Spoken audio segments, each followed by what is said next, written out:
Bienvenue sur notre chaîne. Nous publions des extraits vidéo pour vous aider à choisir celui qui vous plaît. Pour savoir comment télécharger ce livre audio gratuitement ou un autre de votre choix, n'hésitez pas à cliquer sur les liens en description.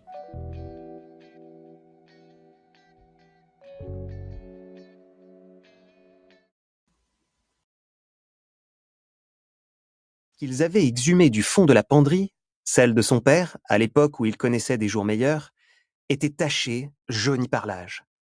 Il lui manquait la moitié des boutons, et elle présentait une brûlure de cigarette sur la manchette. Elle n'était pas en assez bon état pour être vendue. Et dire que c'était celle qu'il porterait pour la moisson. Ce matin-là, il s'était rendu dans la chambre de sa cousine au lever du soleil. L'oiseau s'était envolé du nid, ainsi que sa chemise. Mauvais signe. Tigris avait-elle renoncé à réparer cette vieillerie et décidé de tenter sa chance au marché noir pour lui en dégoter une plus appropriée? Que pouvait-elle bien posséder qui ait assez de valeur pour être échangée? Une seule chose, elle-même. Et la maison Snow n'était pas tombée aussi bas. À moins que si, se demanda-t-il en ajoutant une pincée de sel dans l'eau de cuisson.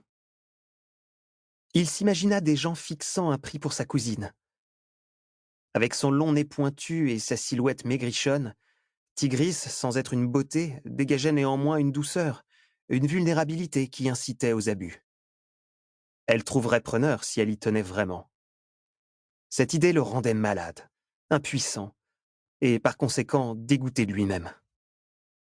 À l'autre bout de l'appartement, il entendit les premières notes de l'hymne du Capitole, Chœur de Panem. La voix de soprano chevrotante de sa grand-mère se joignit à la musique résonnant entre les murs. Chœur de Panem, ville glorieuse, tu brilles pour l'éternité. Comme toujours, elle chantait horriblement faux et légèrement en retard sur le tempo. La première année du conflit, elle passait l'enregistrement tous les jours fériés afin de développer le patriotisme de Coriolanus et de Tigris, alors âgés respectivement de 5 et 8 ans. Le récital quotidien n'avait commencé qu'en cette journée noire, où les districts rebelles avaient encerclé le Capitole, bloquant son approvisionnement pendant 2 ans. « Rappelez-vous, les enfants, disait-elle, nous sommes peut-être assiégés, mais nous ne sommes pas près de nous rendre. » Après quoi, elle entonnait l'hymne à plein poumon devant la fenêtre ouverte, pendant que les bombes pleuvaient à l'extérieur. Un petit geste de défi de sa part. Genoux au sol, nous t'honorons. Et la note qu'elle ne parvenait jamais tout à fait à atteindre, et te jurons fidélité. Coriolanus fit la grimace. Si les rebelles étaient réduits au silence depuis plus de 10 ans maintenant, c'était loin d'être le cas de sa grand-mère. Et il restait 2 couplets.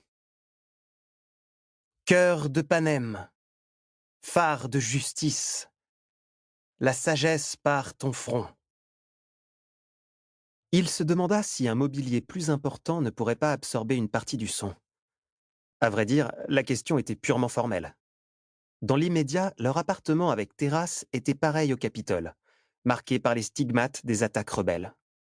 Les murs de 7 mètres de haut se fissuraient, les moulures du plafond se détachaient par blocs, et les carreaux fendus des fenêtres en ogive qui surplombaient la ville avaient dû être consolidés par d'affreuses bandes de rubans adhésifs noirs. Tout au long de la guerre, et pendant les 10 ans qui avaient suivi, la famille avait été contrainte de vendre ou d'échanger quantité d'objets, si bien que la majorité des pièces étaient désormais vides, inutilisées, et les autres à peine meublées. Pire encore, lors du dernier hiver de siège, particulièrement rigoureux, plusieurs beaux meubles en bois sculpté, ainsi que d'innombrables livres, avaient dû être brûlés dans la cheminée pour éviter à la famille de mourir de froid. Voir les pages de ces livres d'images, ceux-là même qu'ils avaient lus et relus avec sa mère, se consumer dans les flammes, n'avait jamais manqué de le faire pleurer à chaudes larmes. Toutefois, mieux valait la tristesse que la mort. Invité à l'occasion chez ses amis, Coriolanus savait que la plupart des familles avaient commencé à remettre leurs appartements en état. Les Snow, quant à eux, n'avaient même pas les moyens de s'offrir 3 mètres de tissu pour une nouvelle chemise. Il imagina ses camarades en train de fouiller dans leurs penderies, de revêtir leurs habits de fête. combien de temps encore réussirait-il à sauver les apparences? Tu nous éclaires, tu nous unis. C'est pour toi que nous nous levons.